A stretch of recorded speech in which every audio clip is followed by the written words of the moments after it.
لا الہ الا اللہ پڑھ لا الہ الا اللہ، کیونکہ گردنیں پھلانگنے سے نبی کریم صلی اللہ علیہ وسلم نے منع فرمایا، اور اسی لیے امام بخاری یہاں پر یہ حدیث لائے ہیں کہ مجلس کے آداب بیان کر رہا ہے نا، تو مجلس کے آداب میں یہ بات ہے کہ لوگوں کی گردنیں پھلانگ کر آگے بڑھنے کی کوشش کرنا یہ ناجائز ہے۔ رسول کریم صلی اللہ علیہ وسلم نے خاص طور سے جمعہ کے دن جب خطبہ ہو رہا ہو تو اس وقت میں ایسا ہوا کہ رسول کریم صلی اللہ علیہ وسلم نے دیکھا ایک صاحب کو کہ وہ لوگوں کی گردنیں پھلانگ کر آگے بڑھنے کی کوشش کر رہے ہیں، تو آپ نے اسی وقت ان کو تنبیہ فرمایا اجلس فقط آزئی،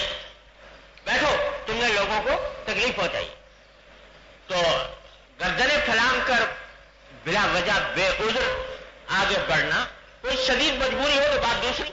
لیکن عام حالات میں آدمی کا کام یہ ہے کہ وہ جہاں پر جگہ ملے وہیں بیٹھ جائے اور لوگوں کو گردنیں نہ پھلانگے۔ بار بار میں اس طرف توجہ دلاتا رہتا ہوں کہ دیکھو صف اول کی کتنی فضیلت ہے۔ حدیث میں یہ آتا ہے کہ اگر لوگوں کو صف اول کی فضیلت پتہ چل جائے تو لوگ گھٹنوں کے بل بھی اگر آنا پڑے تو لوگ گھٹنوں کے بل آئیں صف اول کی فضیلت حاصل کرنے کے لیے۔ اتنی فضیلت آپ نے بیان فرمائی،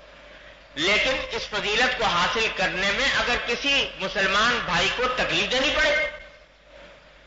کیا کہ گردن پھلانگ کے جانا پڑے، تو فرمایا کہ یہ منع ہے، گردن پھلانگ کے نہیں جاؤ۔